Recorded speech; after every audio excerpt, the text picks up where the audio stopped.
की आपको बता दें, पटना से मिल रही है। पटना के फुलवारी शरीफ मामले को लेकर पटना के टेरर मॉड्यूल में एटीएस की जांच तेज हुई है। आरोपी ताहिर को रिमांड पर लेगी एटीएस, ये जानकारी मिल रही है।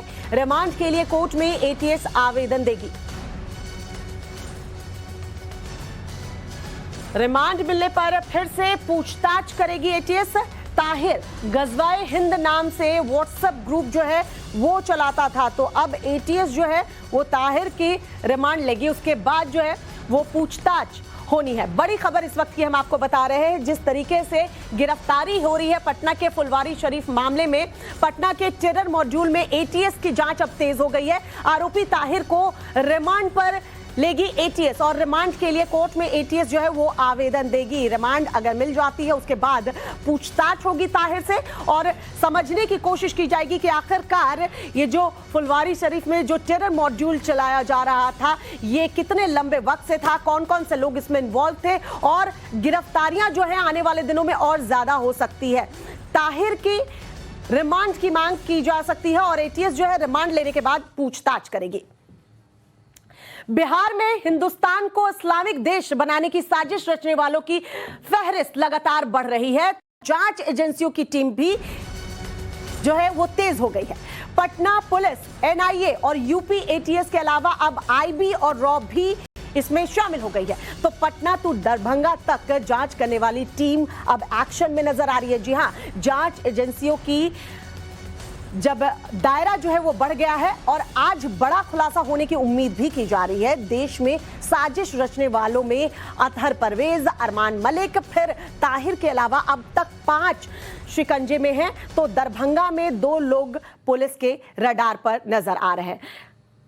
तो ये जिस तरीके से जांच अब धीरे धीरे देखिए दायरा बढ़ता जा रहा है, गिरफ्तारियां बढ़ती जा रही हैं, लेकिन जांच में आगे बड़ा खुलासा हो सकता है। आज उम्मीद ये की जा रही है क्योंकि एनआईए, आईबी, रॉ की टीम पटना पहुंच चुकी है और जाहिर सी बात है अब अलग अलग एंगल से जांच होगी और ऐसे में गिरफ्तारियां अब आने वाले दिनों में और ज्यादा बढ़ेंगी। साकेत हमारे सहयोगी इस वक्त पटना से हमारे साथ जुड़ चुके हैं। साकेत, जिस तरीके से एनआईए, आईबी और रॉ की अब एंट्री हो चुकी है, अब जांच का दायरा जो है वो बढ़ जाता है। गिरफ्तारियां जो हुई हैं उनसे भी पूछताछ हो रही है। आने वाले दिनों में और ज्यादा गिरफ्तारियां देखी जा सकती हैं।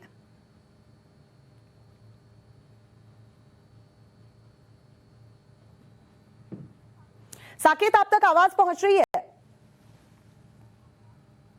लगता है हमारे सहयोगी तक हमारी आवाज नहीं पहुंच रही है। एक बार फिर से संपर्क करने की कोशिश करेंगे, लेकिन फिलहाल हम आपको तस्वीरों के जरिए देखिए बता रहे हैं। पटना टू दरभंगा एक्शन में नजर आ रही है टीम। रडार पर कितने आरोपी, ये बड़ा सवाल, क्योंकि लगातार जो पूछताछ में चीजें निकलकर सामने आ रही हैं उससे और लोगों की संलिप्तता की पता चल रही है।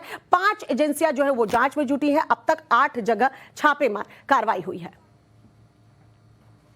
तो हिंदुस्तान को 2047 तक इस्लामिक देश बनाने की साजिश की जड़ें इतनी गहरी हैं, इसका अंदाजा जांच एजेंसियों को भी नहीं था। पुलिस के रडार पर और कौन कौन से लोग हैं, क्या आज पुलिस कोई बड़ा खुलासा कर सकती है? रिपोर्ट आपको दिखाते हैं और समझाने की कोशिश करते हैं कि देखिए कैसे ये साजिश की जड़ें कितनी अंदर तक थी और आज क्या कुछ बड़ा खुलासा हो सकता है।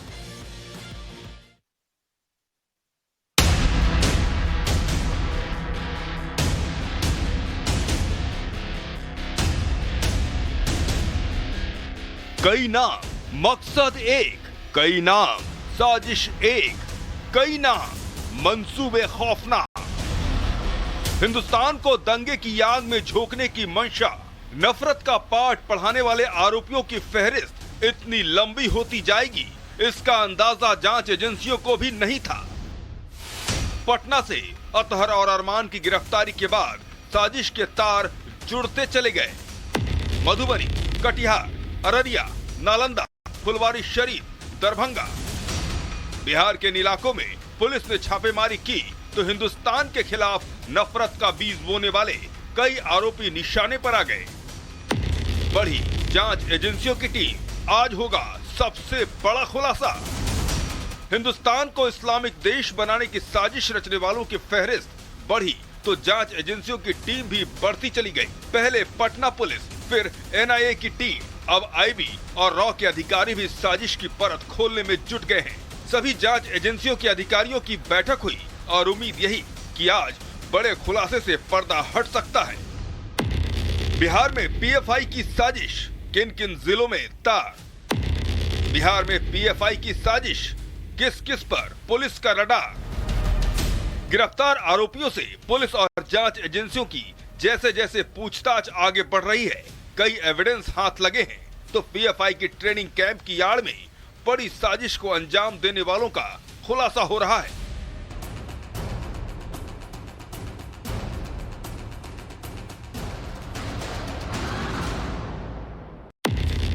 आतंक के हर अड्डे पर पीएफआई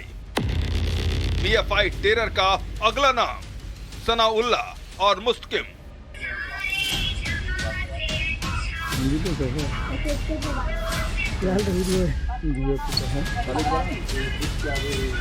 पीएफआई का झंडा उस दिन फहराया जा रहा है जिस दिन पूरा हिंदुस्तान शान से तिरंगा फहराता है। 15 अगस्त के दिन बिहार के दरभंगा में कुछ लोगों ने पीएफआई का झंडा फहराकर देश का अपमान कर रहे हैं। वीडियो में कुल 10 लोग दिखाई दे रहे हैं, 9 सामने हैं और एक शख्स कैमरे के बगल में है। साथ ही एक शख्स अपने मोबाइल से वीडियो बना रहा है। हालांकि टाइम्स नाउ नव भारत इसकी पुष्टि नहीं करता। साकेत कुमार, टाइम्स नाउ नव भारत, पटना। और साकेत हमारे सहयोगी इस वक्त पटना से हमारे साथ जुड़ चुके हैं। साकेत का रुख कर लेते हैं। साकेत, पटना टू दरभंगा की अगर बात कर ले तो कई और खुलासों की उम्मीद की जा रही है, क्योंकि अब जांच एजेंसियां, 5 जांच एजेंसियां जो हैं वो जांच कर रही हैं। दायरा भी बढ़ गया है, एंगल भी बढ़ गया है और ऐसे में लगता है कि जल्द ही बड़ा खुलासा होगा।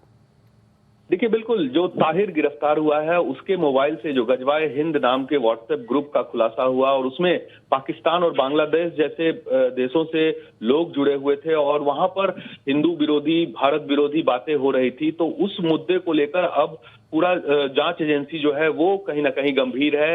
रॉ से लेकर एनआईए से लेकर आईबी से लेकर तमाम जो जांच एजेंसियां हैं वो इस मुद्दे को अब सुलझाने में लगी है। कल इसे लेकर एक अहम बैठक भी पटना में हुई।